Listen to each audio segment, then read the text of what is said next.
Jesus.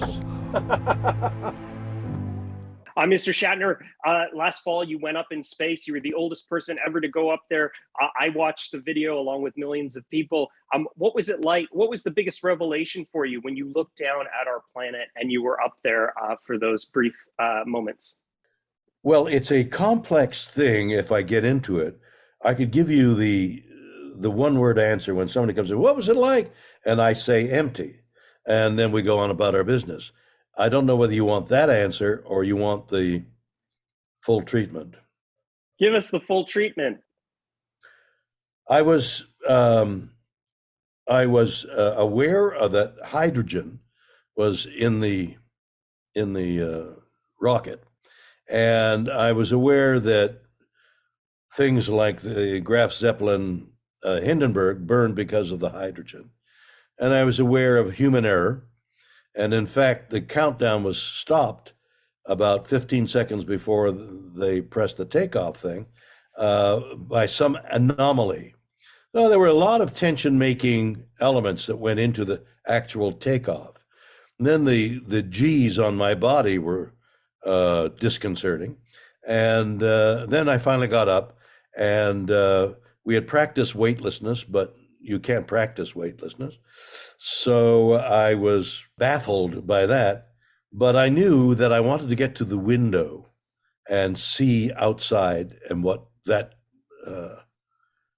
was going to be like. And I looked to my left shoulder for some reason, looking back from whence we came, and I could see the earth, but I could also see the blue of the air that we were passing through. And I saw a wake behind us that I'd never heard mentioned before by any astronaut.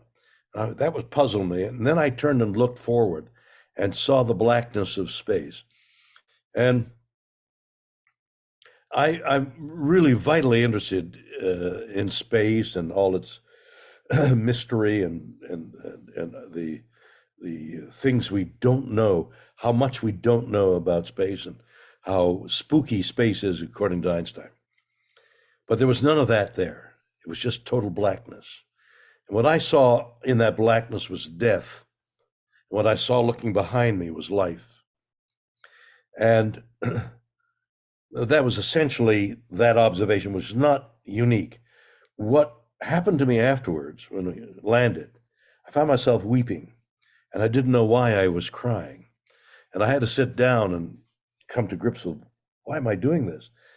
And the answer, as I searched my feelings, was I was in grief for the earth, for the planet. I've done a lot, I've been an ecologist, studying ecology and the way the earth works and our interconnection. My book, it's coming out in October, deals in a slight way with the interconnection of people and the world around us. And I realized that things are going extinct at an enormous rate. Something like 1 million elements disappear every so often. I'm not sure whether that's a day or a week or a month, but things are disappearing the word alarming doesn't even approach at a rate of a catastrophic rate. And I was so aware of that, and I was weeping for the condition of the earth. But then, as I thought more about it, and this took days, I thought, we're insignificant, this insignificant planet, which I could trace the circumference when I was up there. Our insignificant planet, and we're these insignificant beings on this insignificant planet. How insignificant does that make us? My next thought was, we're aware of how insignificant we are. We're aware how awesome the universe is. We're aware. Is there any other being on Earth that is aware as we are? I don't think so. What a marvelous gift that is when we can pay tribute to the awesomeness of nature. We showed that documentary, and I expressed pretty much what I just expressed to you in front of a group of scientists. I was with Bezo. And at the end of that documentary, he hugs me. and and I had a moment of revelation at that hug. And we have love on Earth. And that was my final revelation of that whole trip. So you've just got the whole treatment. I've never asked you, what did you think of Kirk's death in Generations and that final line, "Oh my"? Oh my. That final line was my ad lib. As you get older, as I'm sure you can imagine, you think of death. It becomes more and more present. The not the possibility, the ominous tsunami that is approaching you, this black wave that's about to engulf you, is getting closer and closer.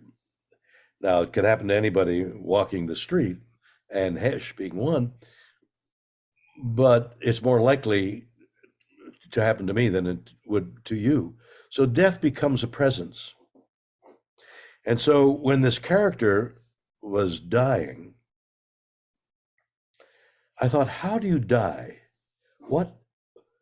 I hear of people weeping. My father was incapacitated, had a stroke, and he had tears in his eyes. And I wonder quite often, although it's been many years, what he was crying about. Was he crying about leaving? I loved him very much, and he loved me. And was he weeping because of me, because he was leaving this world, or was he? It was just a mystery of it. And I thought, how would Captain Kirk die?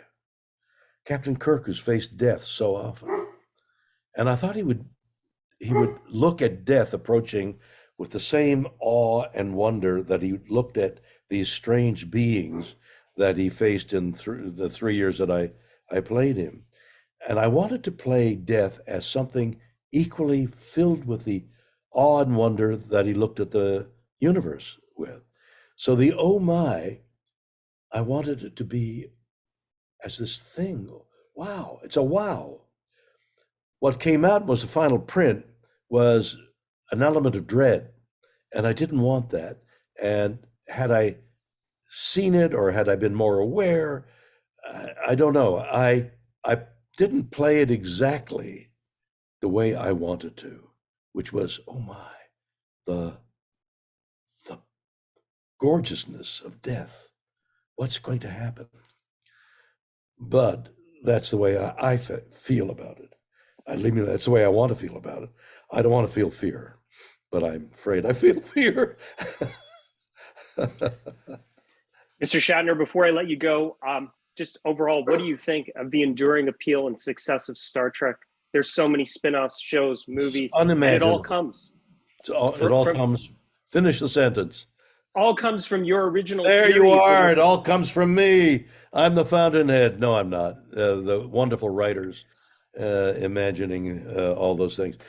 The charm and the fascination of Star Trek is in the stories. The stories of the human beings is facing these different but really familiar fates, whether it's through a computer or some animal or some being that challenges the human being. It's no different than a silverback gorilla about to strangle you. It's a monstrous thing is happening to you, and it's so it's the writing. It's the beauty of the writing about the human condition that is the fascination of Star Trek.